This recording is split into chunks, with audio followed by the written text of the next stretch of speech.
नमस्कार दोस्तों share market को प्रेडिक्ट करना पॉसिबल ही नहीं है, संभव ही नहीं है।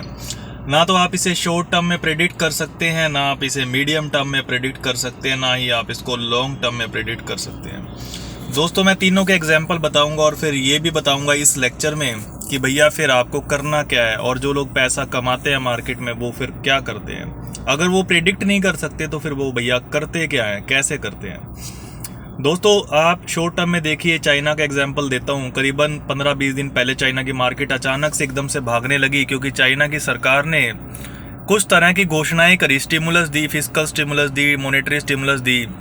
इन्वेस्टर्स को लगा, या जो भी ट्रेडर होंगे, जो कोई भी कम्युनिटी आप उनको मान लीजिए, उनको लगा कि भैया अब तो चाइना जो है वो दौड़ लगाएगा। तो उन्होंने बड़ा सारा पैसा लगाया और चाइना की मार्केट भी काफ़ी चल गई। CSI 300 इंडेक्स है, चाइना का मेन इंडेक्स है, SSE है, उसके अलावा जो हांगकांग के अंदर है आपका इंडेक्स हैंग सेंग करके है। तो सारे के सारे इंडेक्स दोस्तों काफ़ी भागने लग गए। अब लेकिन हुआ क्या, कुछ दिनों वो भागे, 20-25% भागे। दुनिया में ये चर्चा होने लगी कि भैया इंडिया से पैसा निकल के चाइना में जा रहा है। लेकिन फिर पीछे 1-2 दिनों में चाइना की मार्केट थोड़ी सी करेक्ट हो गई, थोड़ी सी भी क्या, काफ़ी करेक्ट हुई है और लगभग वहीं आ गई है। थोड़ा बहुत ऊपर है, अब तो 10-12-15% ऊपर होगी पिछले बेसिक जो निचला लेवल था उसका। अब कहने का मतलब है, अब कुछ लोग कह रहे हैं भैया अब देखो ख़त्म हो गया, ये तो बड़ा शॉर्ट टर्म था। कुछ लोग कह रहे हैं नहीं भैया ये तो बहुत ऊपर जाएगा। अब ये तो है शॉर्ट टर्म की बात कि किसी को नहीं पता कि चाइना ज़्यादा तेज़ी से ऊपर जाएगा कि इंडिया जाएगा। चाइना में ग्रोथ रेट कम है लेकिन वैल्यूएशंस अच्छी है। इंडिया में ग्रोथ रेट ज़्यादा है थोड़ी सी, लेकिन वैल्यूएशंस दोस्तों बेकार है, महंगी है। मतलब कि चाइना में तानाशाही है दोस्तों, इंडिया में लोकतंत्र है, तो इसलिए भी इंडिया की वैल्यूएशंस थोड़ी सी महंगी रहती है। वहीं पे US का भी दोस्तों कुछ समझ नहीं आ रहा। वहाँ पे जो बड़ी बड़ी कंपनियाँ वो बहुत ज़्यादा महंगी है, जहाँ पे ग्रोथ नज़र आ रही है, और जहाँ पे वैल्यूएशंस अच्छी है वहाँ पे ग्रोथ नज़र नहीं आती छोटी छोटी कंपनियों में भैया। तो आपको नहीं पता कि अगले 2 दिन में, अगले 1 हफ्ते में, अगले 6 महीने में क्या होगा। ये शॉर्ट टर्म है दोस्तों, और शॉर्ट टर्म में आप प्रिडिक्ट नहीं कर पाते।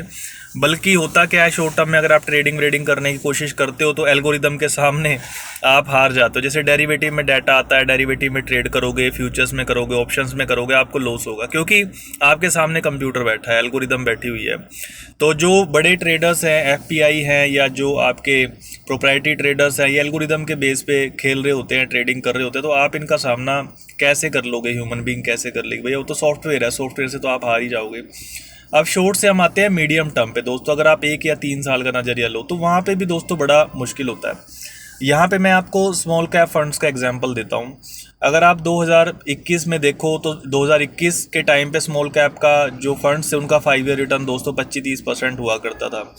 तो उस समय पे लगते थे यार स्मॉल कैप बड़े महंगे, इन्होंने पास्ट में काफ़ी अच्छा रिटर्न दे दिया, और काफ़ी लोग कह भी रहे थे अब थोड़े से महंगे हो गए।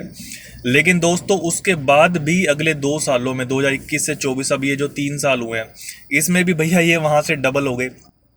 तो अब आप कहोगे यार हमें तो मीडियम टर्म का भी हम प्रेडिक्ट नहीं कर पा रहे कि अगले 3 साल में क्या होगा। अब 2021 में जिसने स्मॉल कैप बेच दिया ये सोच के कि भैया महंगे हो गए हैं, अगले 3 सालों में तो स्मॉल कैप और बढ़ गए, तो दोस्तों जो वैल्यू इन्वेस्टर था उसका लॉस हो गया उस टर्म, उस तरीके से। तो कहने का मतलब ये है कि भाई आप मीडियम टर्म में भी नहीं प्रेडिक्ट कर सकते। अब कुछ लोग कह रहे हैं जी यार छोटी कंपनी तो बड़ी कमा कमा के दे रही है, बहुत अर्निंग्स है, तो इसलिए वहाँ पे वैल्यूएशंस बढ़ रहे हैं। कुछ कह रहे हैं जी जो इंडिया का स्मॉल इन्वेस्टर्स है, डोमेस्टिक इन्वेस्टर है, ट्रेडर है, वो तो स्मॉल कैप में ही पैसे लगाता है। दोस्तों कारण कुछ भी हो, मुद्दा ये है कि भाई आप प्रेडिक्ट नहीं कर पाते ना, 3 साल में भी आप प्रेडिक्ट नहीं कर सकते। प्रशांत जैन को दोस्तों 2018-19 के आसपास लगा PSU स्टॉक्स, जो सरकारी कंपनियां बड़ी सस्ती है। अब 18 में लगा लेकिन शेयर दोस्तों 2023 तक भी नहीं चले। 2023 जब आया, 22 में PSU बैंक चले थे, 23 में बाकी डिफेंस, रेलवे, बाकी पावर वगैरह दूसरे PSU स्टॉक्स 2023 में जाके चले, थोड़ा वो 24 में अब ठंडे हो रहे हैं। तो कहने का मतलब प्रशांत जैन को भी नहीं पता लगा। भैया जिसको पता हो पहले ही कि यार 23 में चलेगा, वो 22 में लेगा ना वो, या 23 के स्टार्टिंग में लेगा, वो बंदा 18 में क्यों उसको लेगा। तो वो भी अगले 3-4 साल के लिए प्रिडिक्ट नहीं कर पाया कि भाई 18 से 22 तक कुछ नहीं मिलना यहाँ पे। तो मीडियम टर्म भी दोस्तों 3-4 साल भी प्रेडिक्ट करना पॉसिबल नहीं है। बड़े बड़े फंड मैनेजर यहाँ पे गच्चा खा जाते हैं, नहीं पॉसिबल है। अब दोस्तों चलो लॉन्ग टर्म की बात कर लेते हैं। कोई कहता है यार चलो शॉर्ट टर्म में नहीं प्रेडिक्ट कर सकते, मीडियम में नहीं कर सकते, लॉन्ग में तो कर लेंगे। अब दोस्तों लॉन्ग टर्म में आपको एग्जांपल देता हूँ चाइना का। दोस्तों 2007 के बाद से अब 17 सालों में चाइना की स्टॉक मार्केट लोवेस्ट लेवल पे है।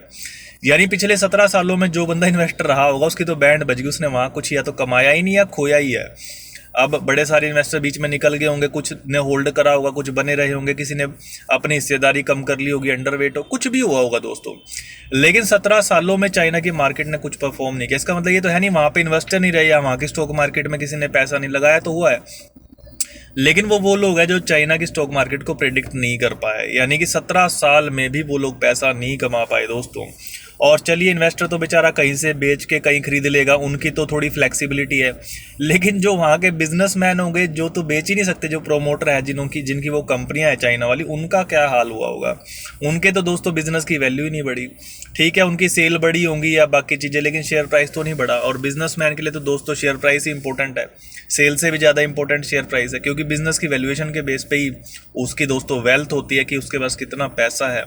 तो अब मान लो आपकी सेल बहुत अच्छी है, प्रॉफिट आ रहे हैं, सब कुछ आ रहा है, लेकिन आपका शेयर प्राइस ही नहीं है, तो फिर क्या करोगे।